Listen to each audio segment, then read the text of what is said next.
Auch ich grüße alle sehr, sehr herzlich. Nyelesu ndonu to mi poto wain novi koli to nyi vive na okuno mi ton Dieu Christ ton me. Nundo to me de le tinya sini son novi susurute. Yeketinto Amerika fitaligbe. Yeketinto afoligbe. Yeketinto meyugbeji to afoligbe. Yeketinto meyugbeji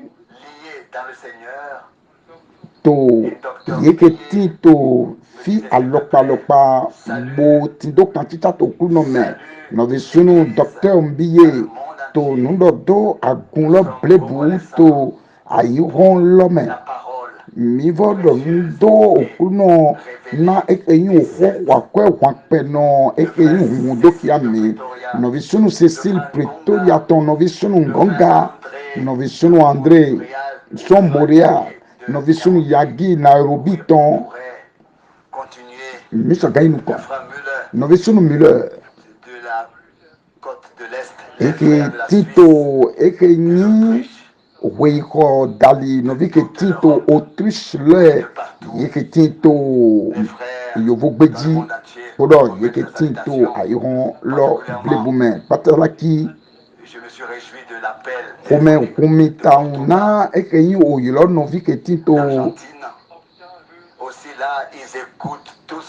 eke yi Argentine si tome yeto kikodo mi boto kole pose boto pipon na yetindo mima to no e ason to bi okuno to bi basi yeke tinto eke yi Mozambique le lo su ye donu domi minyo na okuno na nuke to bi basi le po mo mi vo wa wenu pata likide mele po eko monokunu je ego yiseno ati ma yiseno ido nude manavo tinto ten etome dide etedo to foko wenu bonfonene e nu e na voa jo na wa vo sin hukan na nudita je ton le po tinto winweme boto eke ni tundo te bio son eke ni mezi ke tinto ayi rome emize ohohe yeyi dobe kpomikpo mi donu do kuno soso mide ye kudoto na kana opele po yeketo asonwa na yo mekpo mi donu etondo jiwe yewe bo to ayigun lo blebume mi mekpo ni tonano yenyo welo bonyo ogan ketokiko onwe kodoton oyelo kodoton yedo onwe kodoton podo oyelo kodoton bo yeyi yilo na do sogan za ekeyin wenu nusisoton hla ekeyin azan gigo noton he chanami mo mina nu konto nu he mito didome matu otakonu kwene mitindo okpagbe eke kunpla nududu he na bedo zikome mikiato we amositome otasianton do jiwe yewe na ze kuve de klan après le pain ou bien une soif après l'eau, mais une soif d'écouter sa parole, une faim d'écouter sa parole. Kuve ke manayi ndudu ton shigba kuve nado se oko jiwe yewe ton bo mivo se ekeyi kunu dide novi sunu miton branam ton do kunu jiwe yewe du eklan nado sogan ze owen kodo ton lo klan owen bibeli ton me wana sunu yonu migbo mini do eketo nukon okuno ton to bibeli ekeme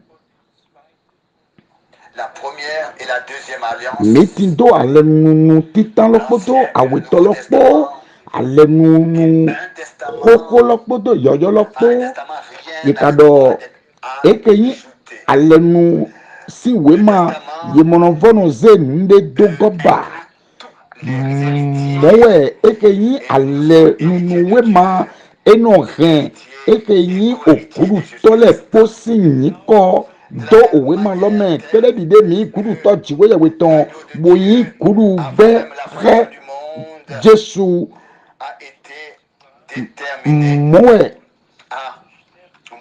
efe yín jésù kò yín ṣiṣẹ́ dúà yìí nàdó sọ̀gán yín hòhò wẹ́ pọ́ àyíkọ́ ní dúà jọ mọ́ẹ̀ ewa nàdó sọ̀gán kan hu ètò dúà yìí bona ren aucun gbigbo kpɔdɔ nyando zekeme kpɔ wa mɔwɛ mi wòle lɔsu mi ma gbe kɛɖe ɖiɖe konyi ɖo wɛkpɔ ye do da ayi hɔn nadono do to boyi se to oxɔ vivɛ oxɔ dziwɛ yɛwɛ tɔmɛ bona yi se efe yi kpagbe lɛ eke to nukun yi to oxɔ dziwɛ yɛwɛ tɔn ne bona sɔgã do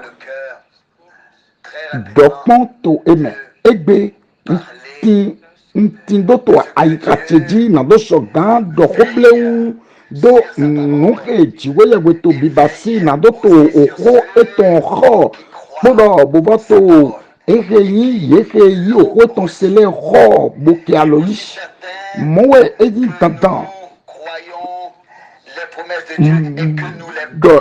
De mi yi se to kpagbe dziwe yɛwɛ tɔn lɛ mɛ boze do mɔwɛ mi do kan de dzi lɔ dziwe yɛwɛ ti kpɔ mi kpɔ bo na hɛn kpagbe etɔn lɛ wa titsɛ mɛ kpɔ mi kpɔ nadosɔ gã lɔxɔdo nuxe nyi ota kikli na. Azɔn okunɔtɔn mina ya owe fɔ awe na dziwe okunu lɔsu ebe azɔn etɔn mɔɛ enya kli ota na azɔn etɔn kpodo agun etɔn kpo to yɛwɛ gã Isaiah si wema mɛ Isaiah ota ko atɔn nukun atɔn afɔ ko nukun do kpo oxɔ gigonɔtɔn de ti to flin. Otako atɔn nukun do kpo afɔko nukun do kpo na okulu nɔ na fɔn di oso pelas sini tɔn nkɔ ena sɔ gblexɔme di agbado gabani tɔn nkɔ na enido wa azɔn etɔn. To jama gbɛmɛ na do kɛ wa titsɛ mɛ azɔn etɔn azɔn dzawu etɔn ehe ena hɛ wa titsɛ mɛ azɔn dzawu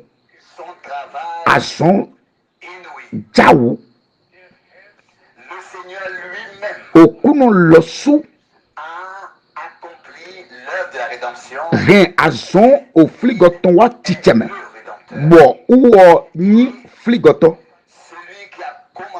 uwɔ lowe meke be azɔn etɔn bona hɛ azɔn lɔ wa vivɔnu.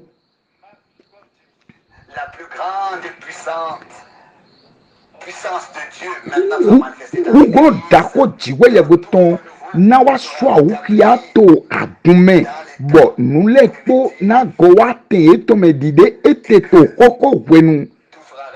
Nous les po na go wa ten ye tome bon mi wule na ma tin do kan ticha tololo podo okuno po mi do to ganji novi su novi nyonu ni wana le na okuno na fondi oso pe la sini tonko ena sɔ gblexɔme di agbado gabani tɔn ŋkɔ na enido wa azɔn etɔn azɔn dzawu etɔn. avec Israël et avec le monde entier. Podo Israël po podo ayiron plevopo mi bo mini fo kia onu keyin kikanto owe Joshua ton otawo na owe for eke uwe Isaiah domona Isaiah Joshua otawo Josué, chapitre 10, afọ wiawe alors Josué wedenuwe Joshua dɔxɔxlã okuluno to azãxegbe wedena okuluno dzo amolinu lɛ les a to ovi Israël tɔn lɛ nukɔn mouriens aux enfants d'Israël. Et il dit, esɔdɔ to nukɔn Israël Josué, esɔdɔ to nukun Israël tɔmɛ dɔ et il dit en présence d'Israël, esɔdɔ to nukun Israël tɔmɛ dɔ ohe hiɛni nɔte gun to Gideoni dzi. la lune, Gbọ́dọ̀ rí ẹ ó sùn tó àgbàdo àìjà lọ́nì tọ́mẹ̀ nous avons quelque chose de puissant. tó fi nùkú kọ́nà tán létí èké Le premier dòbù chapitre de Josué, tó nous lisons òwe títà Joshua tọ́mẹ̀ níkìá lọ òkúrò jíwéyẹwé dọ̀kọ́nà Joshua lọ kẹ́lẹ́dì lẹ́yìn yẹn tí kpọ́dọ̀ mọ́sẹ̀kpọ́ mọ́ọ̀nyẹ́nà tí kpọ́ yẹn kpọ́dọ̀ fort, sois courageux.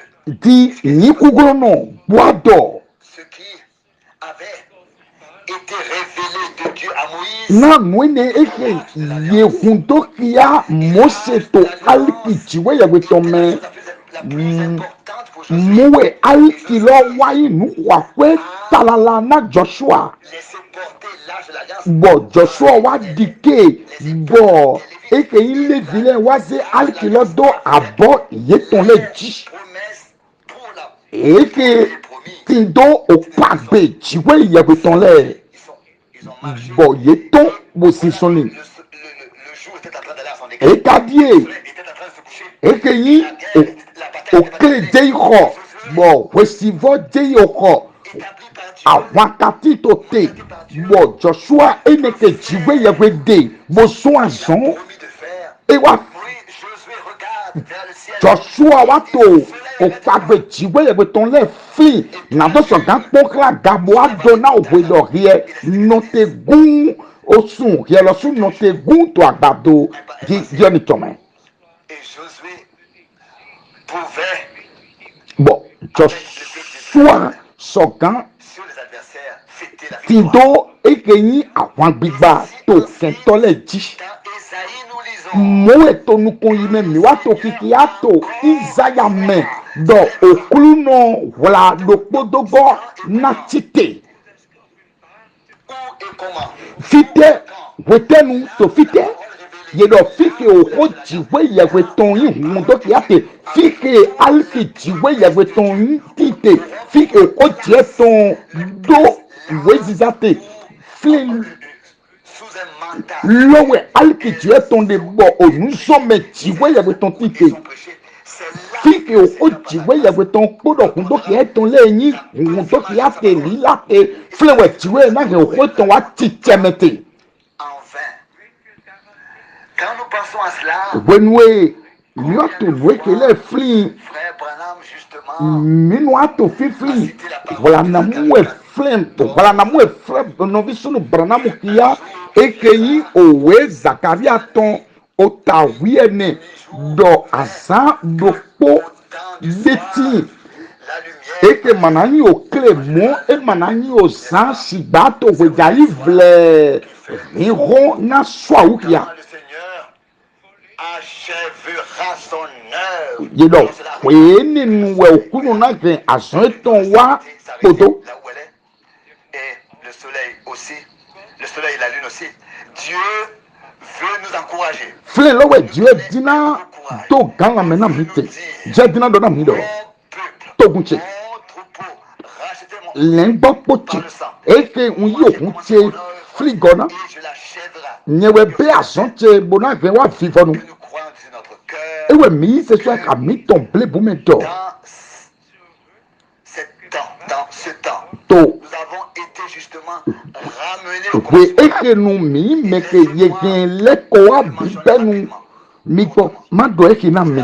Poto, Un peu une douleur, mais déjà, poto, dans o les pele le jours po. des apôtres, Vije we, e yi na mi. il y a eu des fausses doctrines. Minue to bibe nous sont asa apostole tome we ekenyi lalo no le ti nous prometo lalo no ton le ti bo jeron ti bo to yin alusi amion uwe Paul do kanu do minima jo milele do na ekenyi nous prome ya lusi ya mion blo Au chapitre 4, wenena ekana we aweto Timote wenena kana Timote to we aweto Timote to ta ene supportera plus la saine doctrine. donc betole mana voix yi pena ekeyi nuklome jiwe yewe ton leba Ce qui s'est passé après le temps des apôtres. nuke wa joto apostole godo Ce qui s'est passé sous Polycarpe. nue joto Polycarpus wenu nue jote to irimu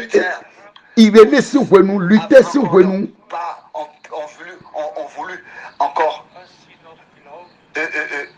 apporter leur contribution. yedina gen ekeyi nuwa eton ayi dogo wenu na ekeyi o mezi gbigbometon wa togodo Jusqu'à la réformation. kakawa je wenu etasonu Nous regardons wawa et qu'on a lu emi wa yi nu convoqué à autant ete mi mo novi so novi nyonu enu anyi vive si c'est na mi parce que les hommes na betole ont abandonné Dieu sa ye parole. gbe jiwe yewe po ho ton ko do ayi Ils ont, boze n'est-ce pas, apporté leur propre ye wa ze ke lili ye ton le titi podo nu ze do ayi ye ton titi le et courtement avant la réformation, bo avec Sitzendorf, avec to bleun tous ces hommes to de Dieu, bibe nu beto Sixtop dofenele podo beto Calvin Zingris se sont ajoutés. yewule wa jeji Depuis ce temps, bo songo ene nu aussi,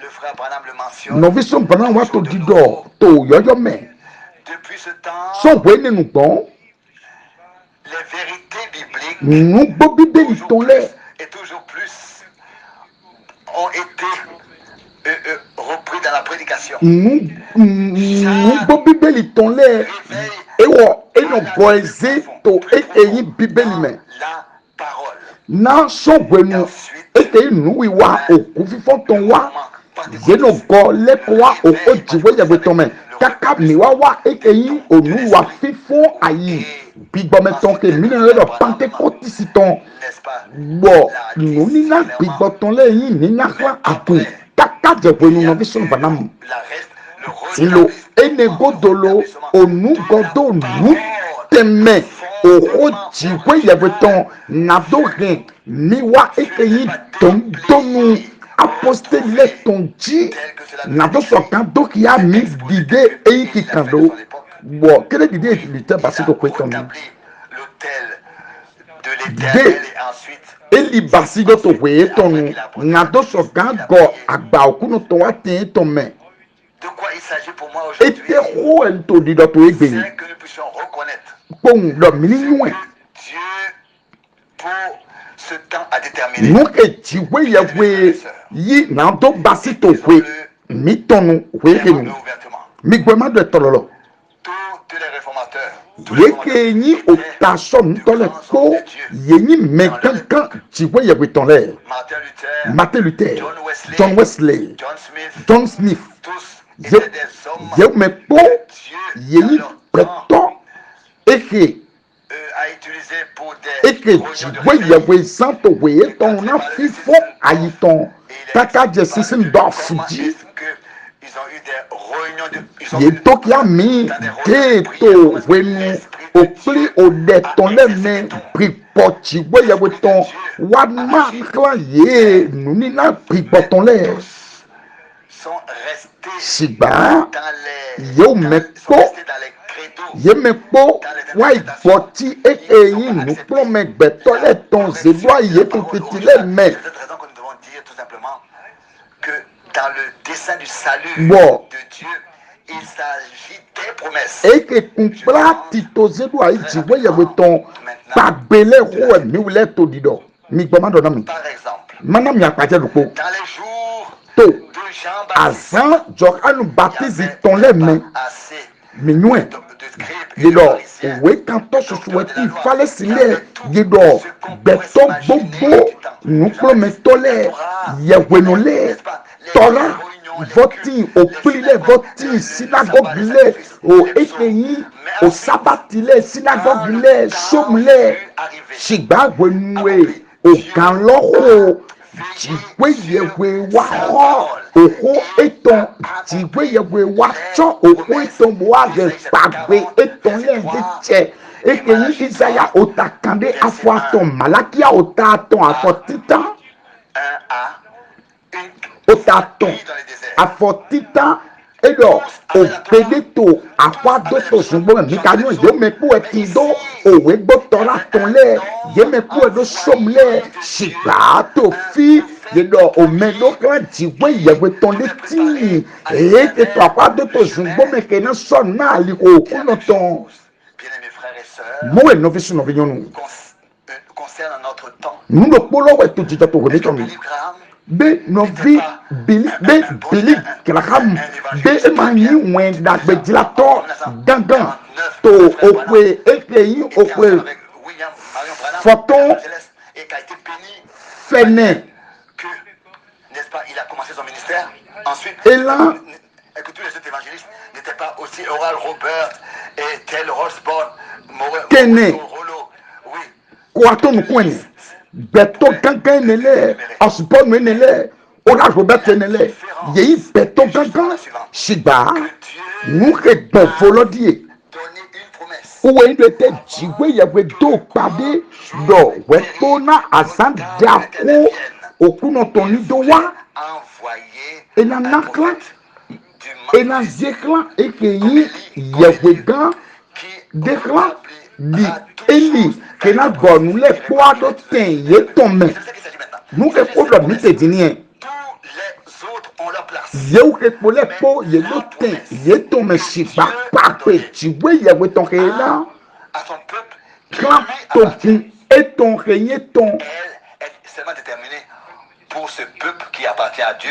Kabe nelo yi dada kunkla to hwe nelo ke magbe na jiwe yewe na to so ga ke alo yi shiba ye u ke pole po ye ma do nu do nu ke le di no bi su no bi nyonu Avec certitude, poto et kan assurance, ti jipo on peut dire, poto celui adovi qui vraiment gbogbo appartient do à l'église épouse. mekeyi do Il poto prêtera agun l'oreille asivu à l'appel de l'épouse. Kristi tome uwe na do to la oyilo asu loton Que frère Branham Mowe n'a no pas bi sunu parlé Branham en son propre nom. e ma dokodo ni ede lo su tome shiba e doko son jiwe yewete N'est-ce pas?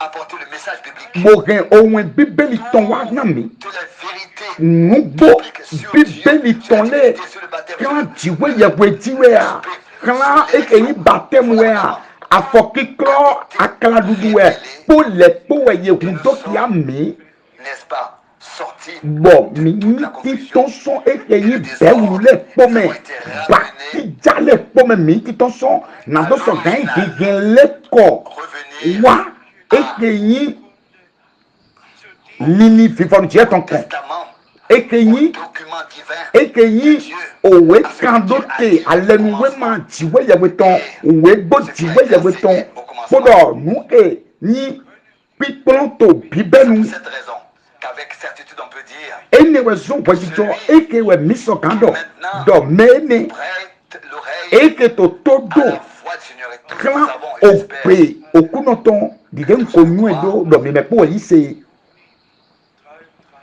ce qui s'est passé le 11 juin nuke joto azan wiro poto osunchi lo poto okwe foto fene ken kanton 27 wiaton ans sont passés depuis que eko basi okwe n'est-ce pas, kanwe ene din godo ce mandat d'envoyer le message qui Au sera moins, précurseur du retour de na do Christ. so gan yi eke yi pedide na do so gan gen onwe eke wa ayime fle lowe no visunu Branham to di Se dote référant à lui par wa to di dodo Emani Je nye précéderai Emani nye we na jenu kona kolile wa okuno tomba sigba onwen lo we na jenu kon na wiwa okuno ton ene kodo miteti que tous donc sortent du désordre nimekpo mitoson bakijame mi wa yo kito ko tikwe yewe tome boado tondonu do eke we make okuno lo sun sani lome ta parole est la vérité. do oko eton we nu tolo Révélé na nu le poko ihun to kia aussi les 7 sceaux mowe okia donu shawele de manière claire. to Nous ninome avons eu à écrire là-dessus to ninome vezegeze dans enkika des dejido livres, des brochures, miko dans kan des we circulaires. male mika we kan kiale Ce qui deji va se passer après l'enlèvement. todo nu na joto asrome godo mi Maintenant, tous kambi les frères bon dans to le diga na monde entier novi etito ogbelo mele bi à discuter. s'il vous plaît. mi lote nu didon mi do nu didon te tun mele mi lote mi yi se pohun Noir sur blanc, mi comme yi c'est se écrit, s'il vous plaît, mi yi se pohun eye kan do bibeli me que les 2 témoins na ekika do kun de to awele un ministère de 1262 jours, ce sont donc kun de to awele na tindo division iwa ekeyi azan foton fode kande ko nukun awe le temps eke basi okwe atonda bo ekeyi teplo na ijijele shigba ofi talo mana ijijele mesuré, car encore une fois, na dokpo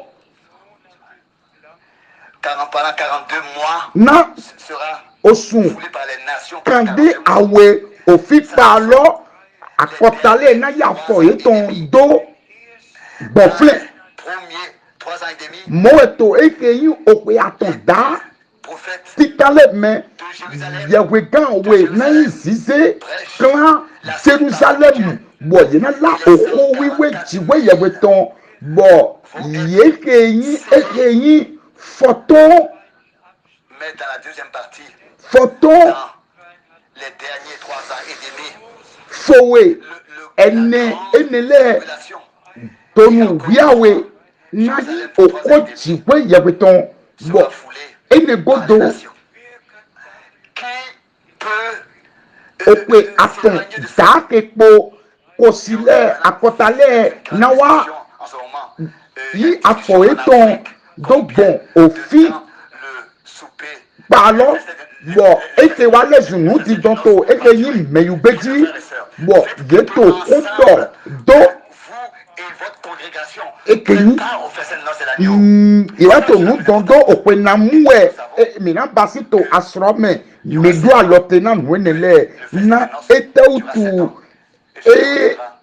ẹ máa yín òpè eke asọrọmẹ ìran bá sí tó asọrọmẹ yìí lọ ṣùgbà mimato asọrọmẹ wẹ yìí dàkó lọ ṣùgbà òpè ṣẹwẹ òwẹ mìíràn bá sí tó asọrọmẹ Encore une fois, nọvilẹ kpó mi gbọ madonna mi mikiato bíbélì mẹ. écoutez les prédications de Frère Branham. Mimonondo to yawe galo si hoto kebe blo na etautu Dit tout novi sunu brana mado okole podo okogo do pome eyi akiato fi anakiato ton dide eyi kikando to sokia otashianwe yedo ekeyi gbeto fode fo ensuite fowe exposé, il est parlé de ce que les 2 prophètes fowe ene yawe gan pas tout awe ekele nati bien voulu pouvoir le lire dans Apocalypse. enye juru mi mina fia L'Esprit de Dieu, vous voyez, pi ouais, po c'est jikwe exactement. yawe ton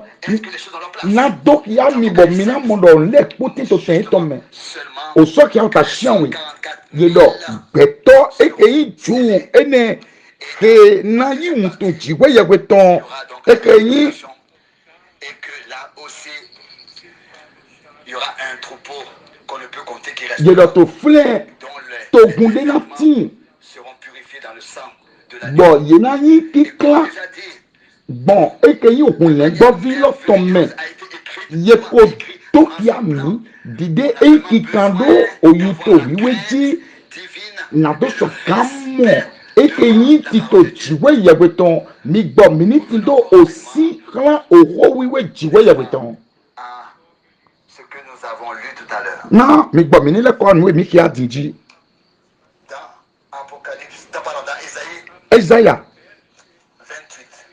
ota ko aton nukun aton Seigneur se lèvera. yedoto oso perazim tonji okuno na tite La promesse. mi ulewe ovi pagbe ton le Voyons bo mi ise les promesses. to pagbe le me Comme à la fin, di c'est écrit, de kikando to vivonu l'achèvera uwo na gen azon eton wa vivonu son travail. e na gen azon eton wa podo azon tchau Pour exécuter son travail inouï. azon kre ebe e na gen wa podo azon tchau Achevé, il a commencé, pardon. uwo La ebe rédemption, il uwo ebe azon frigoton mowe uwo na gen wa podo azon frigoton a commencé la création naturelle. tene dide be nu dida nu ku taton lodo bo gen wa ticheme vivonu L'homme de Dieu, mowe répétons-le encore une mi fois, bo mini vodo me dide tu eton eto celui di qui était ensemble avec Moïse, meketi podo monsekpo qui a connu le pays. Joshua keti po monsekpo Dieu avait eke mandaté nyo otoene eke jiwe yewe so asan to mosegodo na do soga yinu konto division lo me du pays de la promesse. na do soga yibio ayi bakpapeton lo ji La chose inouïe. ye lo to we nenu we eke yi azon tobu À ce que des choses inouïes. bo mito te po azon jawu jiwe yewe ton le na jiwe yewe lo su we na gen azon kele wa ticheme Le cantique. dide no Même vi si on non ne connaît le pas le chemin, ye ko tina mi to kan to me do iro e mi ma tre nyu ale ko lo ki anyu ale ko lo no come le deuxième strophe yi wa to di do to e ke yin est déjà han ko awe to lo me do pa est préparé. e do ti to tu e ko wa vivonu na akoso e do te mi bo do to mi ji we ye we no ro oho eton e ke yin pagbe eton bono ro togun eton ke yin se to pagbe eton leme bona gen ye wa ticheme Alors tout we nenu va s'accomplir nu le kpona wa ticheme tel que ici dide to cela fi nous est décrit eyin kikana mi do bo e do ki ami bo ye do e do te cela arrivera. mowe na wa do pepepe mi gbo Les deux versets bibliques mi ki ya we fo awe kele confirmés na do gen wa ticheme aussi pour insister bona gen bien sûr, frères et sinsin sœurs, novi su novi yonu qu'il s'agit do de ce que nous puissions à prier, que nous prions dans l'esprit et dans la vérité. na mini ko de to gbigbo podo nu Mais gbogbo me dans l'esprit et dans la vérité. divie to gbigbo podo nu gbogbo me mi to sisente nkia to we ma johanu to me Le chapitre 4, johanu ota ene chapitre 4, johanu ota ene verset 23. ota afo ko nu kwanto Jean 4, verset 23. Mais l'heure vient, et elle est déjà venue. shigba ojelelo ja divie sowe wenwe na sisento nugbo le nugbo no le na sin oto to gbigbo po nugbo po me Car na nugbo sont là les adorateurs na nugbo memonko nwe oto to didin cela na doyin sisento eton le eke yin kikan à ce qui est écrit bonfo dans Matthieu 15. kan nu ke ye kan do we Matthieu ton o ta foton me Si, fi dans les paroles de Jean, to oko jo anton me o ta ene adorons yedo Dieu en si se no nu gbono le na se o to to nu gbogbo to gbigbo po nu gbogbo me Matthieu o ta foton notre Seigneur. o ta foton Dit la chose suivante. o ta foton afo chianton Ce peuple m'honore okunodo seulement de leurs lèvres. o mekele yi nuflo yeton le doto begbonami shigba ayika yeton tin den sonde Pas pour juger. oh novi wana emi mi ma dina da kwe na me N'est amo pas fondé dans la parole de Dieu. meke ma do dondonu to ko jiwe ya beton me ya e ma tito jiro jiwe to me ne Peut que être dans la volonté de Dieu Ah, ah. si on se retrouve dans la parole de Dieu. ye so gati to jiro jiwe to me hono ye mo mede to o ko jiwe ya beton me C'est en vain ye do o fowe qu'il m'honore e do en enseignant des shigba ovomewe yeto talia yina mi et que cela n'est pas le cas partout. be nuekelo mi nukpolo eto file po yedo Des préceptes d'hommes, ekeyi bedu ayi gbetole ton ce qui appartient à osi gbetole sont ton enseignés partout. umewe ye gboti ekeye to pitun mele po okuno do ofowe yeto Parce qu'ils enseignent ovomewe yeto talia yina mi bien frères et sœurs, des préceptes qui sont des commandements d'hommes. Mais mes frères et sœurs, Mi. vous allez d'église en église. novi nyon novi sunu mi so gan to so agunde me bi agunde me mi so gan bi ogbede me to so ogbede me bo ye me po wetindo ekeyi okogbe yise ye tonton susu ye tonle emi bio sinfin ko ye tonle me minamo okogo yise ye tonton ke ye no kando ado ye tonle go À prescrire, à fixer. Il ne s'occupe pas du reste. mowe ekeyi o mekeren agun ye tonle wa zedo ayido Alors que notre Seigneur ye mono marchait sur cette terre, doto ko jiwe ye beton mo e lo kuno mi ton to ayi gbadi poto zonizin bien-aimé edo que Israël. menyi wana se mi Ses sacrificateurs, togun ses docteurs de la loi. jiwe ye beton we nenu ye o me po we ti to flin moto ekeyi De leur prière, yeweno ye tonle samu ye tonle ekeyi owegbo ye tonle ye to flin shigba nu to jijo ye tun apana selon l'histoire dide koyin kikando to tame du salut. Bien-aimés frères et o sœurs, ta fun gaton nous avons novi su novi yonu des leçons. ni tindo onukpro me na do yison ekele me Dieu dese de godo na jiwe ye goni so gana mi ayika ekeyi ayika onu etonle na mini gewane yeyi de ce que, do de tous ces enseignements humains, son ekeyi nukpro me beto to enele kpome tume beto to enele kpome miwule meyi meke ye zeson eme garder de ces choses. bo ye remi do la sonu enele me Me rappeler, nsogan fini depuis le commencement, son gono mi be bon seulement cru. son ne mi bɛ bɔn nu mi yi se uwɛndo tɛ nu he ye kan oyuto wewe to bíbélì mɛ mi se bɔn muwe ena te kaka wa vivanu mi gbɔ mini Nous avons sɛsi wena nu he mi dzona dɔ Dieu dziwe a yawe un plan etindo avec l'Église, tito dekpoto akunpo tito avec le troupeau racheté par le kpoto sang, ekeyi lɛgbɔkpɔ fligɔ ohun etɔtɔn tɔn.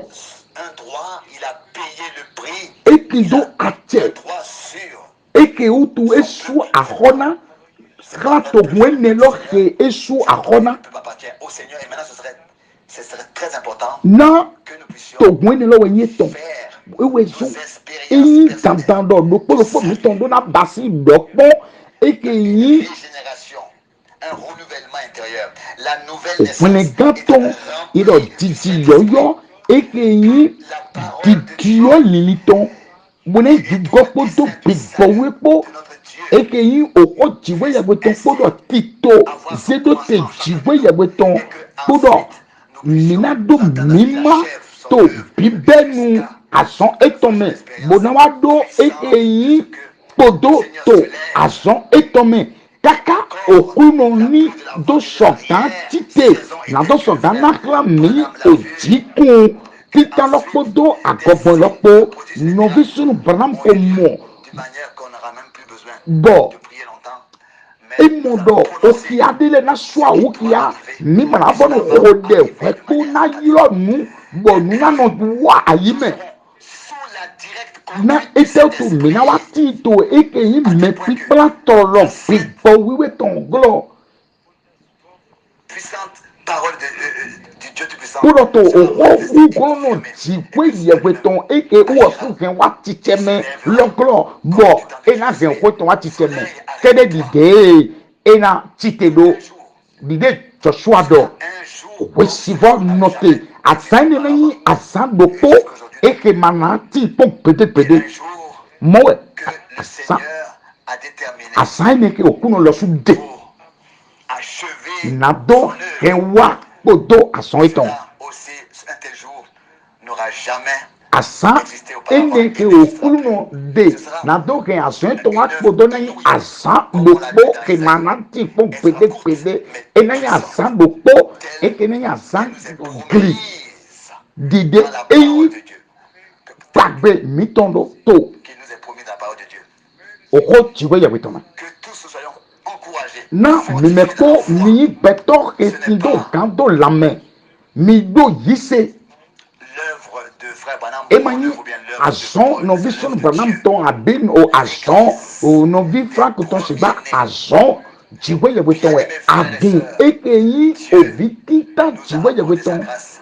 chiwe yawe no vision no vinyo nu je na mi jomion Nous pouvons bo mi sokan apporter ce dernier message mini en tant sokan wa gen qu'interprète dans le monde ekeyi entier. owen godo ton eke lo wa ayi ba le pochi eko basi okwe kande 64. eko basi okwe kande afoton bon Mes voyages missionnaires. uwe mido be gbedi zoni okwo ke ton e basi okwe foton fene kene Ces années, kene Dieu ene a gbon we mi o ouvert be gbedi zoni eke portes bo mi oto endi atome ouverts.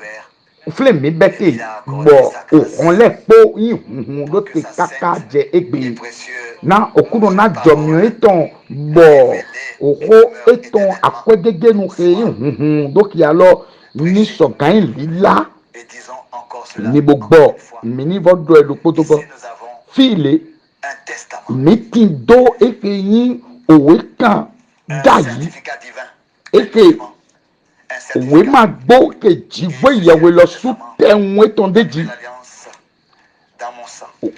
edo eke we yin ohun alenu nunu cheton L'église kpodo Nouveau ohun Testament, chepo l'église agun alenu yoyolo ton vivant. agun jiwe yawe Le sang de keto l'alliance, peloton le sang, ohun pardon, alenu oui, de loton l'alliance a coulé. ewe yin sisa Le peuple de l'alliance, botogun la alenu parole ton de l'alliance, pardon, oho nous a été alenu ton révélée. ehun do Car nous ya sommes mi enfants de la na promesse. mi ulewe ovi pagbeton Ce que Dieu a bo déterminé nu pour ejigbe yawe magbe ton le kpona nous, mi croyons et par la grâce de Dieu, Mimo. nous l'expérimenterons.